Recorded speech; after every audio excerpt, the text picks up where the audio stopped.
All right, guys. So thank you for joining and thank you for having me. My name is Nour Fateen. I'm covering for my colleague, Mikhail Mork, who's supposed to be joining us today. I am a technical lead here at Record a Future and here to talk to you about the dark web. We're going to debunk a lot of the common misconceptions about the dark web, but we're not going to we're not going to belittle it too much, but we're going to put it in its right frame, give it the attention it deserves, but not overinflate what it is and how it can be useful and how it can be valuable to us as a cybersecurity community. So who's afraid of the dark? Hopefully nobody after this presentation. Hype versus reality. So without further ado, let's get into it. Hope you've got a beer in hand. Hope you're comfortable. First, what is Record a Future? I'm going to make this really quick because I want to dive into the content. Who we are, we collect from a huge amount of sources from across the internet in an automated fashion. So who are we to talk about the dark web? Well, you know, we live in the dark web. We collect from those sources in real time.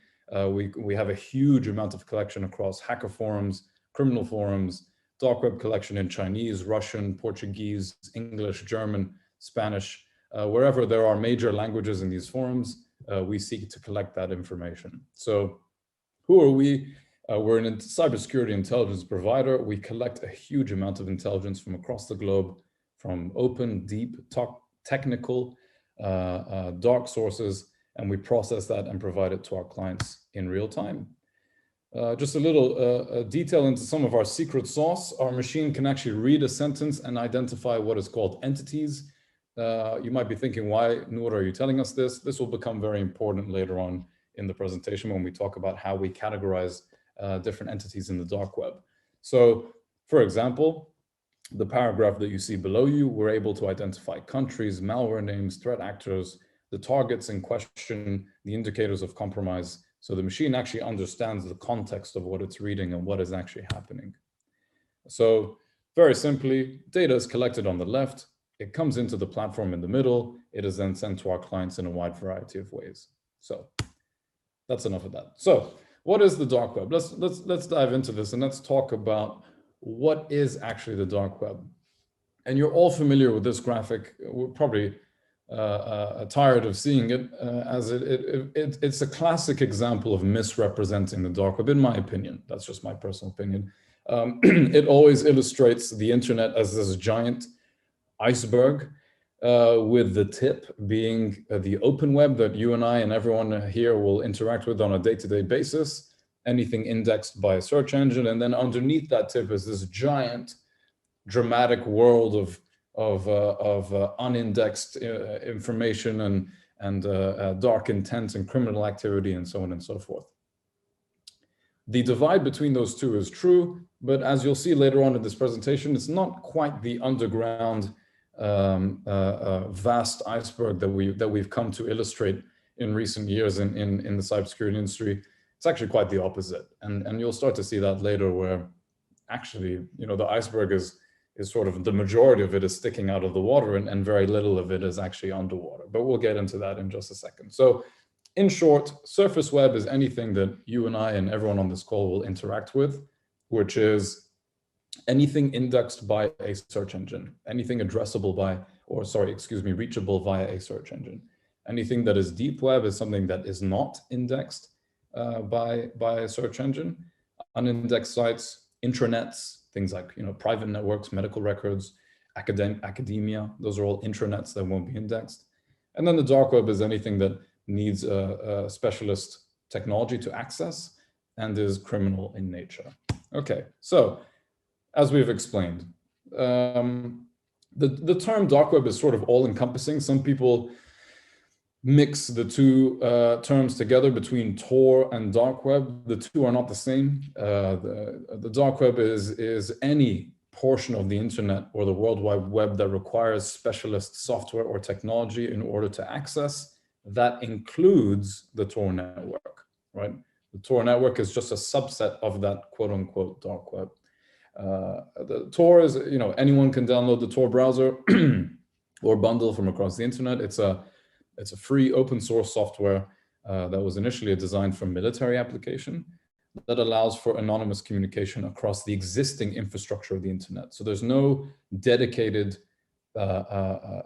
network per se. We'll get into that in just a second. The Tor network leverages existing infrastructure that exists here on the internet. It uses what's called onion routing, which we'll get into in just a second, which is more of a technical term as to how communication is kept anonymous. And websites that are able to be reached without this specific kind of configuration are known as clear web. So very clear distinction there. I apologize if some of this might seem trivial to people on the call, but it's nice to sort of build a basis of knowledge and then we work up until that point. And later on, we'll start to see some very real life examples of dark web activity that we collect within the platform. So we'll see what we cannot expect from the dark web and things that are very real and some real life examples, which we'll get into later on. How does the Tor network work? It uses what's called onion routing, which like an onion has many layers. Onion routing applies layer upon layer upon layer of encryption to the packets that are traversing through the network in order to maintain anonymity. That's all it is. So you have dedicated machines that act as a Tor node. A Tor node is just a term for any machine that's facilitating these hops. So information moving from one machine to the other. A Tor node could be, any machine, unbeknownst to you, for example. It could be a dedicated machine. It could be being used unbeknownst to that user. So Alice and Bob, classic example. You can see that the green path that Alice takes to reach Bob is encrypted via those nodes, 1, 2, 3. It's always 3 hops, encrypted, encrypted, encrypted, layer upon layer upon layer. And then it is finally decrypted by the time it reaches Bob. So that's very simply how the Tor network works. Excuse me, that's my messaging. All right, this seems interesting, but let's map it. So what is it actually, how can we visualize the dark web? And this is actually quite interesting, where we set out on a task to visualize all of the different connections and sites within the Tor network. The reason why we wanted to do this is to just see what the extent of this network actually is. Is it this giant underwater iceberg that it is made out to seem, or is the truth somewhat different? So why did we do this? We did this in order to go out and see the actual extent of the Tor network in its entirety. So what we did is over the course of a couple of years, we collected and we created what's called a spidering technique. We didn't create it, but it's a very well-known crawling technique where we simply just follow link to link to link to link to link and branch out and follow all of those connections and links until we've gotten a complete picture as to the extent of all of these onion pages. So our spidering has been crawling these new onion pages since about December of 2018. So pretty large data set, considering that most onion sites do not last more than a month before they either get taken down, abandoned by the admin, or taken down by law enforcement. It's a very dynamic space. The same page that you might visit on the Tor network might be completely gone the next month. It's such a dynamic space and it's constantly changing. So it's important to have a large data set and sort of aggregate that. So what happened when we started crawling all of these sites? Well, on the clear web, popular websites will attract inbound links in the millions or more, right? So you'll have millions of inbound requests towards that popular website. So that's just a frame of reference. Ignore that image. That's just a reference image for now. So that's just a generic image. On the dark web, in our crawl, we found that the site with the highest inbound link count was a very popular dark web market with about 3,585 inbound links. So if you think about the prevalence of the dark web, it's become what it is today because it acts as a forum or marketplace or meeting point for many people. If you think back to the 90s, cyber criminals would have to communicate peer-to-peer or one-to-one. So you would have a direct link with only one person and you're only speaking to that one individual, which naturally, if you relate that to real life, if you're only able to meet or sell to one person at a time, you're going to be very limited in the audience that you can have. So the dark web became extremely popular as a marketplace, just like any other marketplace in real life. You want to attract as many people as you can to an open space where you can really exhibit all of your findings and things that you have to sell. So it became a very popular place as a market. And so there was no surprise that the highest inbound link count was for a popular marketplace itself. So in contrast, we looked at what we view as the top 8 onion sites most respected in the criminal community. So these are very reputable sources, reputable forums of criminal activity. It requires vetting. You cannot just stroll into one of these forums and expect to be able to contribute immediately. They will interview you, they will ask you questions, they will ask you where you live, where do you go for shopping, how long have you been active, can you show some recent example of your work? You know, these are very highly vetted sources that do not just let any average Joe into the community. So for those top tier sites, the most visible sites had a maximum of 15 inbound links with an average of only 8.7 links per site. So not exactly the giant sprawling criminal underground that we were expecting, especially at the top tier. As you go down in the tiers and you start to get towards the more amateurish forums down in the bottom, not like marketplaces, quite frankly, those inbound links start to increase. Okay, so this is the actual visualization that we came up with. I know it looks ominous. It looks like some sort of floating gas alien. But you know, this is the visualization that we came up with, which is of all the spidering that we undertook from December 2018 till now. This is really the extent of the dark web that we could find. This is the visualization of it. Some very interesting nodes. That giant dark cloud that you see in the middle is onion directories.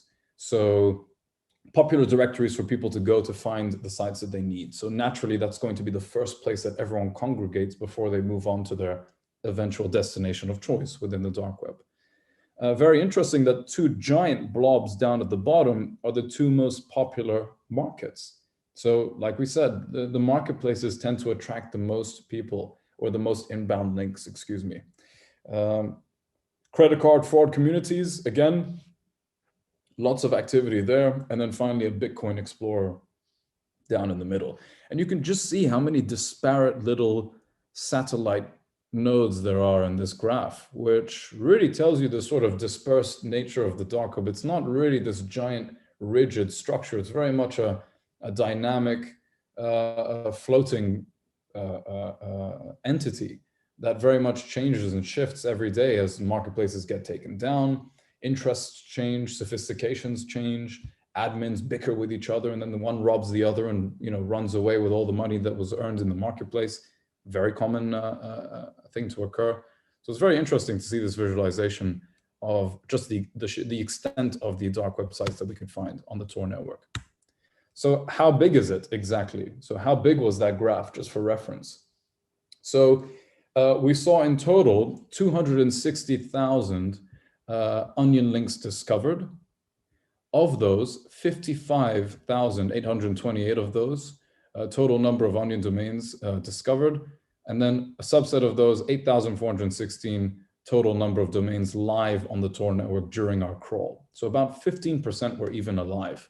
The rest were just completely dead ends. So that gives you some sort of extent as to how dynamic this source type is. And then finally, we can visualize it like this.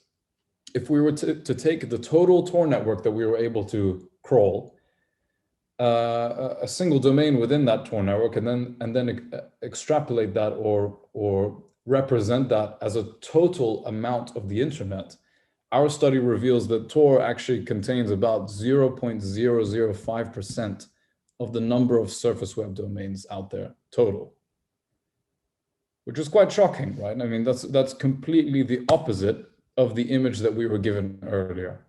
So naturally, our iceberg has actually flipped round, and really the portion that is underwater is not the giant behemoth that we imagined. It is actually a fraction of a fraction of a fraction of the total addressable internet. the total internet that is out there in terms of infrastructure. So that was the first very interesting observation that we made.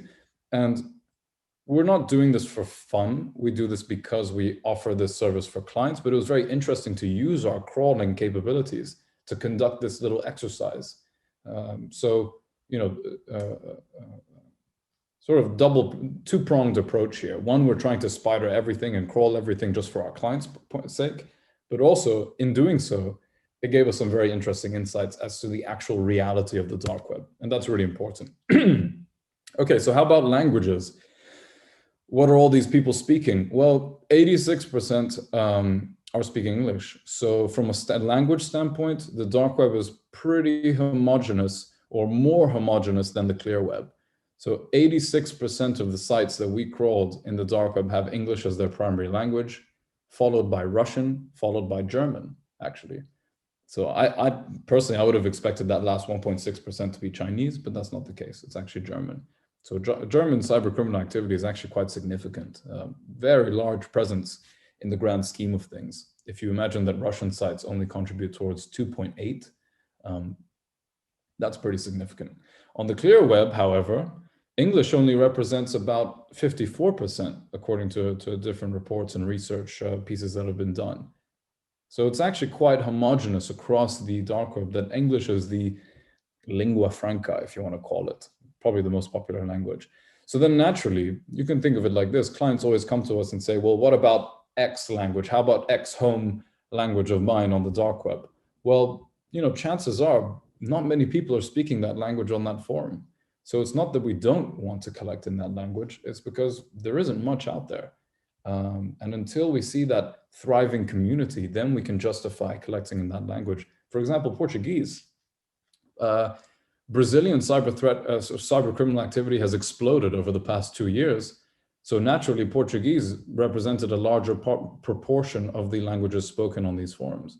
So that, again, that then facilitates us to then, you know, increase our Portuguese detection and so on and so forth. So we're trying to catch as many fish as we can here, right? So what kind of bad stuff are we talking about? So just because the dark web is small doesn't mean that it's uninteresting, and doesn't mean that things don't happen on the dark web. But let's take a look at what kind of bad stuff are we talking about on the dark web. So scamming is huge, right? I mean, we're talking about an area of the internet where probably moral compasses are few and far between, or very loose. So scamming is huge on the dark web. And that's why, if you think back to the previous example where we saw the amount of inbound links towards the high tier forums, the really respectable ones, the reputable ones, the traffic towards those, the inbound links towards those sites were so low. So it really tells you that the majority of activity on the dark web is either scamming or for amateurish endeavors. So a lot of typo squatting scam claims, defrauding users out of Bitcoin, for example. Bitcoin is a huge amount of, attracts a huge amount of cyber criminal activities. Very well-known Bitcoin mixers and markets were included in those lists of victims. So a huge amount of Bitcoin scam activity occurring on the dark web. Let's take a look at what a marketplace actually looks like. And my colleague put some a good mix of emojis up there at the top. But yeah, that pretty much represents it very, very accurately. It's predominantly cash services, so credit cards and so on and so forth. You do get the occasional drugs, the occasional arms, illicit substances, but I would say, in my personal experience, the largest proportion of it is carding fraud, right? That's the largest proportion that we see that is most attributable, and illicit substances and drugs. This is a very good example of a marketplace. You can see all of the categories here on the left-hand side. Note that there are no, hitmen and all this dramatic stuff that people claim to see on the dark web. There's really none of that. It's all prescription drugs that you would otherwise get if you just faked a prescription. It's cards, so on and so forth. Classic example of a market here. Very, very classic example, and classic example of the prices that you can expect. So credit cards that are ready to use can vary in price.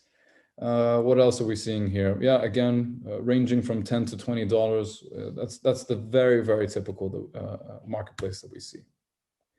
Exit scams. Now, this is really, really interesting, and I think I've mentioned this twice already during the course of this presentation, that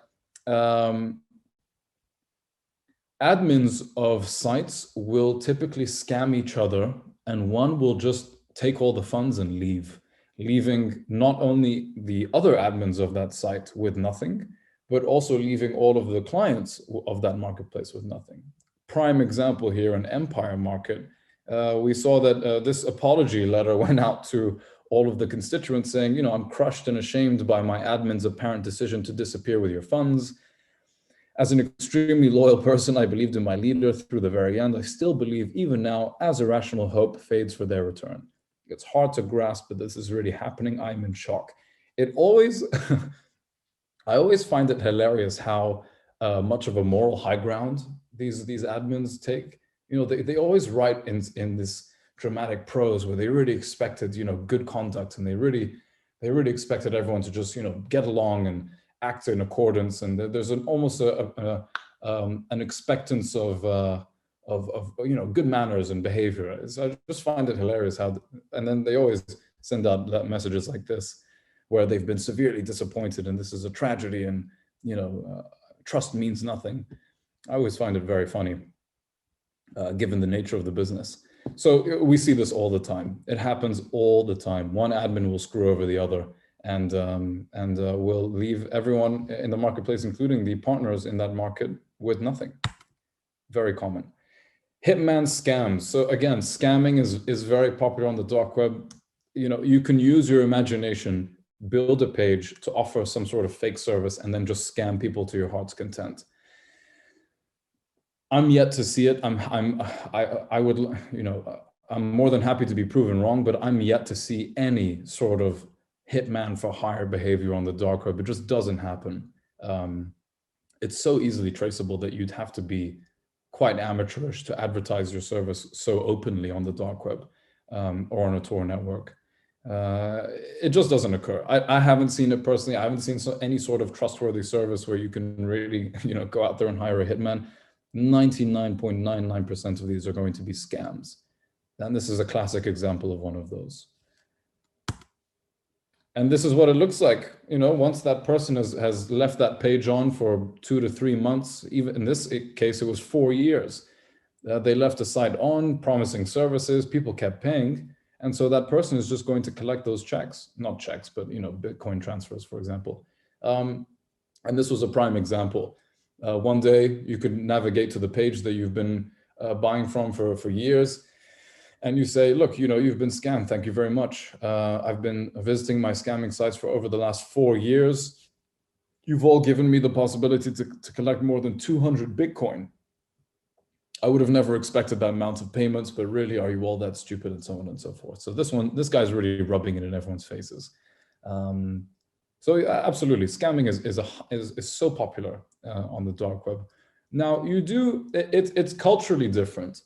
I will say this: Russian forums are very good at maintaining good service. So there's a phrase called kidala, which basically means scammer. And if you're labeled as a kidala, there's a list that is proactively maintained of all of the scammers that you should be aware of. So actually, Russian forums are very good at maintaining good customer service. If you're a scammer, you get identified and sussed out very quickly, and you will be identified and you will be shunned from that forum. So actually, credit to the Russian criminals. They are actually very good at offering trustworthy service. There's a live chat feature for some services that you pay for. There'll be holiday discounts. There'll be a live representative for you to talk to. So they're very good at customer service, because at the end, all Russian forums are very transactional. You pay your service, you get your money, you trust that person, everyone moves on. There's none of this camaraderie or conversation or, you know, hello, my brother, I'm going to help you out. There's none of that. There's absolutely none of that on Russian forums. You find that in Chinese forums and some English forums if you're not getting scammed. So key takeaways so far is that while, you know, the Tor is not this big mysterious realm, or Heim in Swedish. You have the different Heims, Helheim and Elfheim. It's not one of those big realms where you can traverse and sort of explore. It's not. In reality, it's minuscule in comparison to the surface web. Onion sites are very disorganized, plagued with downtime. As we saw, only 15% of those pages were up at any given time. So downtime is a huge concern. And while criminal activity is widespread, scams are rife. It's like the wild, wild west, right? You're going to get scammed. You're going to get shot. There's no real rules. There's no guidelines. There's no security. There's no assurance whatsoever. It's rife with amateurish pursuits. And the bulk of the activity is English speaking, with the exception of Russian, Chinese, and German, I would say. So those are the key takeaways so far. Good. So what can we find on the deep web? So now we're moving away from the Tor sites, but what can we just find on the deep web that just isn't indexed by a search engine? It doesn't have to be dark, but if you know where to look, you can go to these places. So Sky Forum is a very well-known underground forum. You don't need Tor browser to navigate to Sky Forum. You just need to know where to go. And credit card fraud, very popular. You can buy credit cards with certain full names and details of that individual. So obviously we've blocked out the names of this individual, but you can see here a prime example on the Sky Fraud forum from just September of last year, where that individual is selling credit cards from many different countries. We see that all the time. It happens every day, very popular, very successful. These marketplaces are thriving, especially for credit card fraud. Large scale identity theft. So what is a FULS? FULS is a full database, meaning that it has full details. Think of it that way. So it's not just a name and a telephone number. It'll also include maybe a social security number. It'll include a national identity number. It'll include an address. So the fuller the detail, the better. And that's what contributes towards a full. And FULS is just a plural of one full. So this one here, and that's for identity theft, right? You want identities of individuals so that you can commit all kinds of fraud. So this individual, starting at the top, says that they have an insider at X bank. I have opened the account in branch. Okay, interesting. Company bank accounts are not too hard to make. Register a company through the government UK website, etc. You just have to speak on the phone, and most high street banks will open an account for you, even using dormant accounts, as they just need a valid company registration number straight away. So there's an active community of fraudsters who are just trying to open accounts here and there, and naturally they need details to open those accounts. So, very straightforward, nothing too professional here, nothing too organized. This is standard fraud. There's no way to sugarcoat this, really. But we see this all the time, and we alert our clients to it, and it allows for very easy investigations because they don't know that we're looking at these conversations on these forums. Phishing templates, this is very popular. So you might have a template with which you can phish an individual. So if you need a good fake utility bill document, for example, or a fake bank statement that looks real and has worked maybe in the past, you can buy one, or simply they'll just share one sometimes. You don't even have to buy them. They'll typically just share them on the forum. So here we have one for Virgin Mobile and another one for Royal Bank of Canada, RBC. Bank statement template that you can use. And that came from quite a well-known marketplace called the Canadian Headquarters.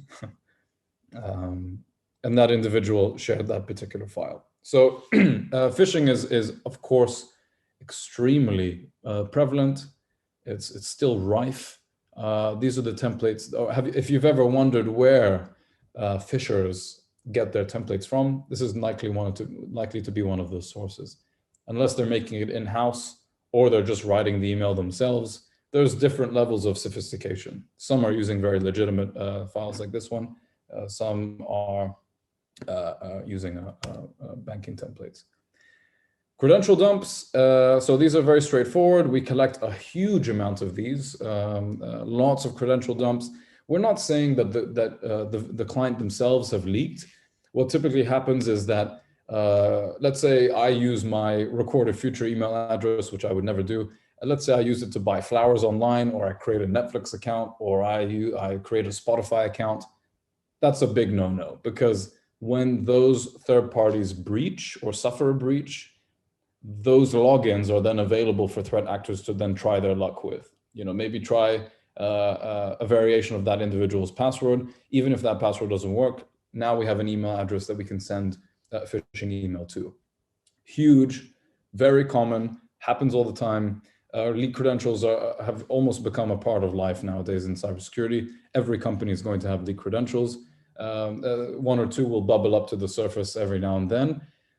It's not the end of the world when you see a couple of leak credentials, but it is when you see a large amount of them being exposed at one time. That's really important. That's a significant event, not the emergence of one or two every couple of days. Pre-built malware. Again, another reputable underground forum called Hack Forums. Some decent malware is being sold here, actually. Personally, I've seen threat actors move away from this and just move to ransomware, because ransomware is just so popular right now and so good and so effective at what it does. You don't find the patience to have an exploit kit and deploy that exploit kit and have multiple exploits that it can take advantage of. Most threat actors don't have time for that. They'll just go straight for ransomware or a mobile banking Trojan or a mobile rat. Those are really the most popular tools right now. Very little do we see exploit kits still being developed in the wild. There's just no time for that. There's no patience, and they tend to be quite complicated and hard to use. So the pre-built malware that we see is typically for ransomware and for mobile banking Trojans, for example. Yeah, exactly. Ransomware as a service. I mean, it's becoming so easy to become a ransomware operator nowadays that it's actually quite scary. You can literally build your own ransomware strain using an online builder like this, with a very easy to use wizard or online GUI or user interface. You've got your own dashboard. How many clients have you got? How many payments have you received? How much Bitcoin have you earned? What are you charging to decrypt? I mean, it's really becoming, I don't want to use the word impressive, but you give people enough time and they'll develop some pretty good services. And this is why ransomware is becoming so prevalent and such a pain in the side for everyone. It's so popular and so easy nowadays. The bar has been set so low to become a ransomware operator. Some will even include a crypto miner. So when you deploy the ransomware, it'll also come with a crypto miner, meaning that it will then use the resources or computational power on the victim's machine to mine for cryptocurrency, just as an added bonus, right? Very useful. 0 days, these have become less popular just because they're so rare and they're so close guarded. When someone finally finds a 0 day, they're not going to advertise them like they did in the past. So we don't really see the same amount of prevalence of 0 days that we did previously, but we do still see discussions for them. For a threat actor, maybe they don't have time to exploit a 0 day. They'd much rather deploy some ransomware, for example. No honor among thieves. Yeah, absolutely. So we see scams all the time, and we see thieves call each other out all the time. This is a Russian discussion where someone actually produced a whole forum thread about cracked malware that they bought from another individual, cracked it, and then released it into the ecosystem. Yeah. Innovation. So we've got the rise of the Genesis store and all kinds of different approaches. So you can see the Genesis store here is a way for collecting resources for different machines. So basically what happens here is that you compromise a machine and now you have the access to all of the logins that person has on their machine. So you can very easily purchase all of the resources or all of the logins that machine had. Very useful for amateurish criminal activity. So those are some very real life, very realistic examples, very humble examples of actual criminal activity on the deep web as well as dark web. The online criminal underworld is still huge, don't get me wrong. The size of the criminal underground community and economy in itself is still in the range of 500 billion by the latest estimate done by the NSA about 4 years ago. So you can imagine that the number has grown since then. So by no means is this a small industry, but it's not the absolute behemoth of nefarious intent that it's made out to be. But it's still extremely lucrative for a number of people. Constant innovation. I mean, you saw that ransomware dashboard, pretty impressive. Lots of fancy toys, constantly lowering the bar. And while traditional security controls are still absolutely vital when it comes to securing your environment, it's still important to understand what is your surrounding risk, what is out there. I feel like as an industry, we're very obsessed with looking within the castle, i.e. internal network monitoring. How about what's coming on the horizon? What's out there? What can we see? What's going on out there beyond our walls? That's a big gap, personally, in my opinion, right now in the cybersecurity community. We need to be more external facing. We need to look outside and beyond our walls and prepare accordingly, just like you would in real life. So that concludes my presentation. I really hope that that was useful, and I hope that wasn't an overload of information, but hopefully you saw some very real life, very realistic examples of dark web and deep web activity. And yeah, open to any questions. Thank you very much, Nour, for your presentation. We have a lot of questions for you, so Yeah. Let's start. So the first question is about Tor. Do you only use Tor or also other flavors of dark web like Freenet and I2P?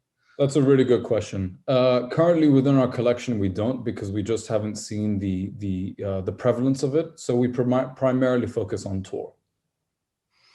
Alrighty. What is the funniest thing you have seen on sale on the dark web?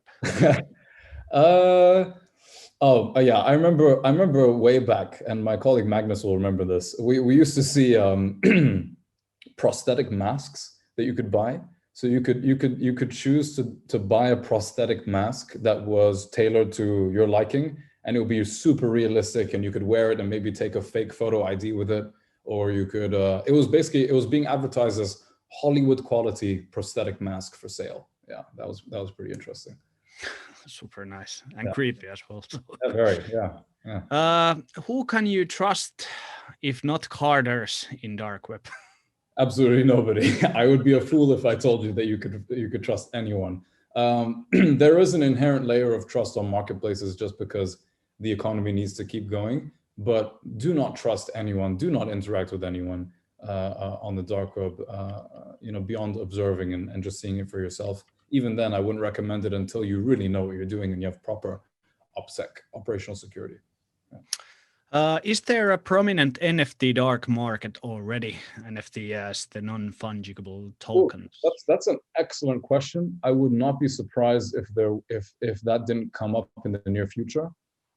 Personally, I mean, I can't believe this whole NFT phase, but it'll happen. Just like crypto became extremely popular on the dark web. I'm sure, threat actors are just like you and I. They watch YouTube, they watch the news, they have Instagram, they have Snapchat. It's only a matter of time before they have their own NFT markets. Yeah. Great question. Right. Yeah. So you talked a lot about Bitcoins. So has there been shift in what cryptocurrency is dominant in the marketplaces? Good question. Bitcoin is still the dominant currency. You do see Ethereum every now and then, Dogecoin just because of its humoristic value, but Bitcoin is the predominant cryptocurrency still. If you look at ransomware operators, for example, they always ask in Bitcoin, always. Yeah, that's true. It's the easiest one. It's the one easiest. for them. It's the easiest, yeah. So can you imagine any legitimate or legal need for dark web markets? Oh, for the markets themselves, for their existence? Yeah, for the markets. For the absolutely, no, absolutely not. I mean, the whole point is that if what you were doing was so innocent and legal, then why have to hide it and obscure it on a dark web market, right? That's the whole point. So I frankly can't imagine why you would use a dark web marketplace if you had nothing to hide, if you couldn't be regulated otherwise in normal regulatory circumstances. Yeah. Yeah, that's totally true. So you have been watching and studying the dark web over time. So what has been the most surprising to you, and what have you been the most disappointed in being not a surprise at all? Okay, what surprised me the most is the cultural differences. I always found that really interesting. So, like I said before, Russian markets are very transactional. They're very aware of fraudsters. They call them out. And if you can rely on anyone, it's a Russian market operator, just because they know that they're going to be called out if they're scammers. So that actually was a big surprise to me, and that we released a paper about 2 years ago discussing that, when which I still remember to this day. What I'm disappointed of is I guess as an industry, there's still this obsession about it, and I'm still yet to see.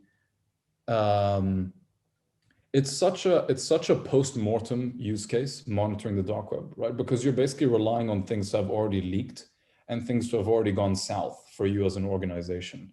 So I'm quite disappointed on the sheer emphasis on dark web.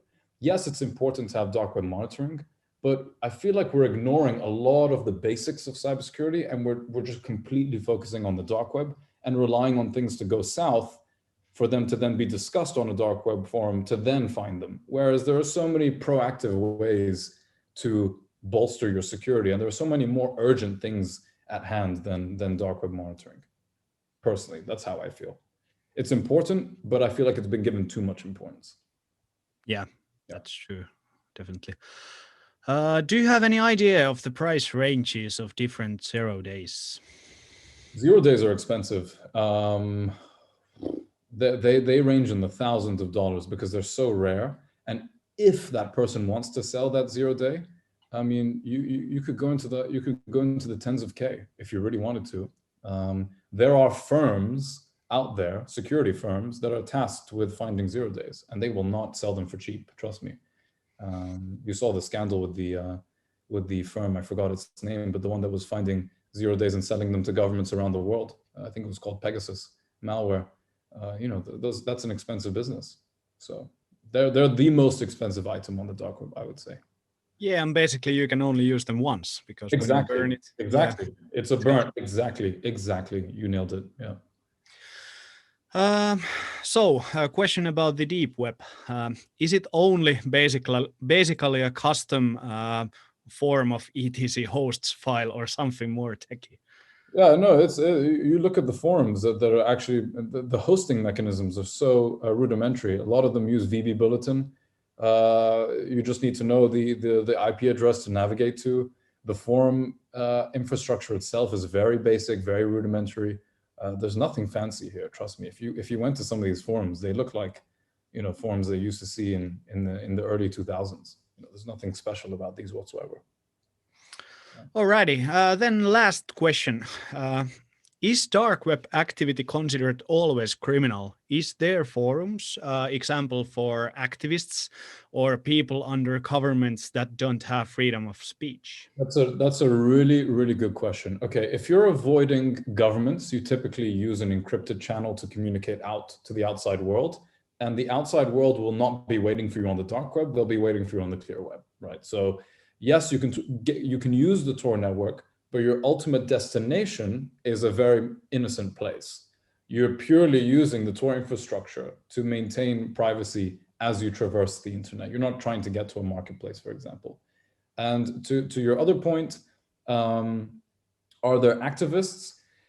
Okay, absolutely. There are dark web activists. Sorry, there are cyber hacktivists, as they're called. So they will protest something by DDoSing a company, for example. But what's actually quite interesting about those groups is that they don't really rely on any closed forums. They're very open. They will paste their intent on a paste bin, on a paste site, for example. They will have they'll communicate over WhatsApp, over Telegram groups. They might even have a Discord group. I mean, these guys aren't that concerned with concealing their intent. It's more their identity that they're looking to conceal. So identity, yes. Intent, no, because they want to spread the word and they want the biggest audience that they can, right? Yeah. Yeah. then one request more. Okay. Yeah. Jaroneko is asking, could we get the web graph, the dark web graph in 8K image with no annotation? Yeah, I mean, I can look for an 8K, but I mean, I found it quite cool when I saw that image. It's in our research piece. If you go to the website, recordedfuture.com, I think it was. I think we'll send out the link to the actual report itself, but the image is quite large. I'm not sure if it's 8K, but we can provide that. It's on our website. Yeah. And I'll send you the link to that direct report. All right, that's cool.